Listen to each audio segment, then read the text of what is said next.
এই কমল, এই তুমি এক্ষুনি তাড়াতাড়ি ঘর থেকে বেরিয়ে এসো। কি হয়েছে? তুমি মারা শোনো।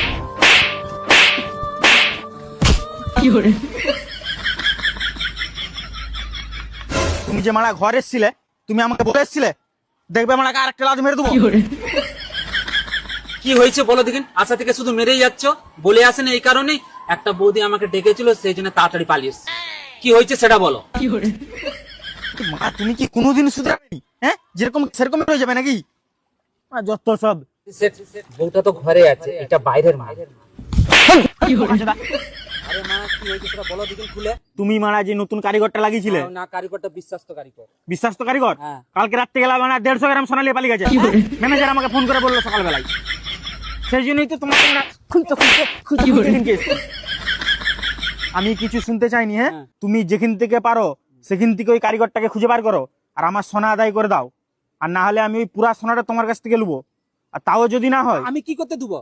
তাহলে তোমাকে একবার এই রাস্তা একবার এরকম চুপিয়ে মেরে দেবো। হ্যাঁ, আমি বলে দিয়ে যাচ্ছি তোমাকে আজকে। কারিগর লাগিয়েছি বলে কি আমি সব আদায় আবার আমি ওইসব কিছু শুনতে চাইনি, মনে থাকে যেন কথাটা।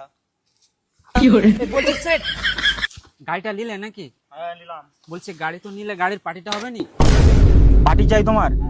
সোনাটা তুমি আমার খুঁজে বার করে দাও, তোমাকে পুরো 2 গ্রাম সোনা আমি দেবো। তুমি 10 দিন ধরে মদ খেয়ে এখানে শুয়ে থাকবে রাস্তায়। সেট তোমাকে টেনশন নিতে হবে না, আমি কারিগরটাকে লাগিয়েছি তো, 1 সপ্তাহ সময় দাও, তোমার সোনা আমি তোমার মুখে ছুঁড়ে মারবো। ঠিক আছে, তোমার জবানটা আমি দেখে নেবো। ঠিক আছে, পার্টিটা আজকে হবে?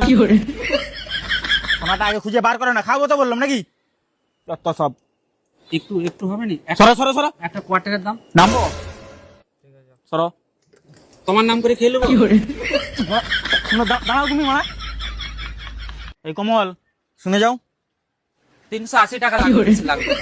হাত করে চলে দিব, যেটা বলছি সেটা শোনো।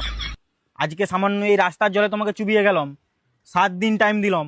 7 দিনের মধ্যে যদি ওই কারিগরটাকে আর আমার সোনা যদি না আমাকে খুঁজে দিতে পারো, তোমাকে ওই পুকুরের জলে চুবিয়ে মেরে দেবো একবার, মনে থাকে যেন।